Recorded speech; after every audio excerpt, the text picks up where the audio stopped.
हरि ओम। ओम नमो भगवते वासुदेवाय। यं प्रव्रजन्तमनुपेतमपेतकृत्यं द्वैपायनो विरह कातरयाजुहाव। पुत्रेति तन्मयतया तरोभिनेदु तं सर्वभूतहृदयं मुनिमानतोऽस्मि। सर्वभूतहृदयं मुनिम शुकदेवम आनतोस्मि। जो वह जो है अनुपेतम अपेत कृत्यम यज्ञोपवीत नहीं हुआ था, उसी समय घर छोड़ करके सुखदेव जी बचपन में ही चल दिए। पीछे पीछे व्यास जी जा रहे हैं हा पुत्र कहते हुए, लेकिन सुखदेव नहीं बोल रहे हैं कुछ भी। तो अभिनेदु तरवः सर्वे वृक्षाः व्यासम अभिनेदु। व्यास का अभिनंदन किया, सुखदेव जी का अभिनंदन किया। ये सुखदेव जी जाकर के जंगल में रह रहे थे। दो शिष्य जो है व्यास जी के, एक दिन इनके आश्रम के पास वहाँ जो है भगवान कृष्ण के सौंदर्य सार सर्वस्व भाव का जो है वह एक श्लोक सुना रहे थे। बरहा पीडम नटवर बपुः कर्णयोः कर्णिकारं बिभ्रद्भाषः कनक कपिशं वैजयन्तीं च मालां। रन्ध्रान् वेणोरधर सुधया पूरयन् गोपवृन्दैः बृन्दारण्यं शपदरमणं प्राविशद्गीतकीर्तिः।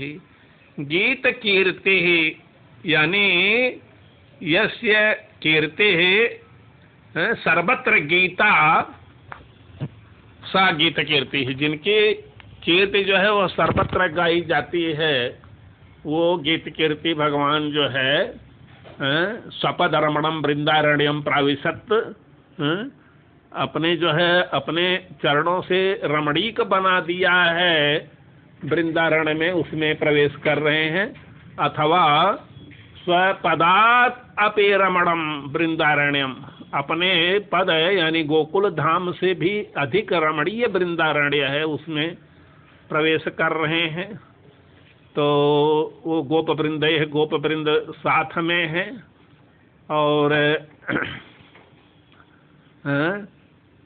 बराह पेडम जो है वह मोर का मुकुट जो है चमक रहा है शीश पर, तिरछे जो है बिल्कुल नटवर बपु हैं। रंध्रान बेणु अधर सुधया पूरयन, बेणु का मुरली का जो रंध्र है उसको अधर सुधया अपनी अधर सुधा से आपूरित कर रहे हैं। चले आ रहे हैं, वैजयंती माला पहने हुए हैं, पीताम्बर धारण किए हुए हैं। तो यह श्लोक सुन करके सुखदेव जी ने उन दोनों शिष्यों से पूछ लिया कि ये कहाँ से आप इसको संग्रहित किए हैं। शिष्यों ने बता दिया कि हमारे गुरुदेव हैं, वहाँ सरस्वती नदी के तट पर रहते हैं। परंतु सुखदेव जी पुनः अपने आश्रम में प्रविष्ट हो गए और कोई मनुष्य मेरे पास न आवे डराने के लिए व्याघ्र गर्जना किया करते थे डराने के लिए। वे दोनों व्यास चले आए गुरुदेव के पास और अपनी पूरी बात घटना सुनाया। व्यास जी ने कहा कि देखो भगवान श्री कृष्ण सौंदर्य सार सर्वस्व तो है ये हैं, वे जो है फिर माधुर्य सार सर्वस्व और क्या कहते हैं, वो बड़े दयालु भी हैं। तो उनका जो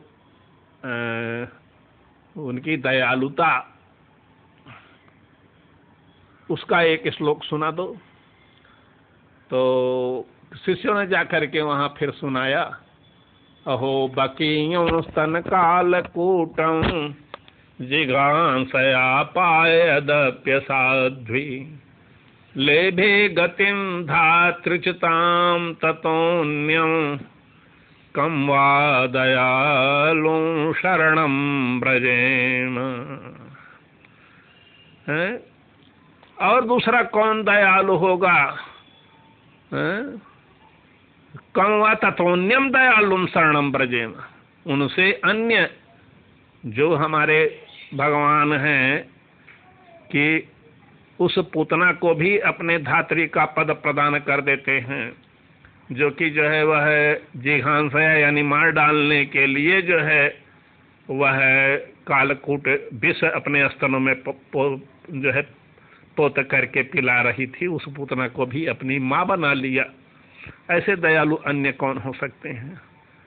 कहा जाता है कि जब सुखदेव जी ने यह श्लोक भी सुना तो वह आश्रम से बाहर निकल करके आए, बड़े उत्सुक हुए। और क्या यह भी श्लोक आप अपने गुरुदेव से सीखे हैं?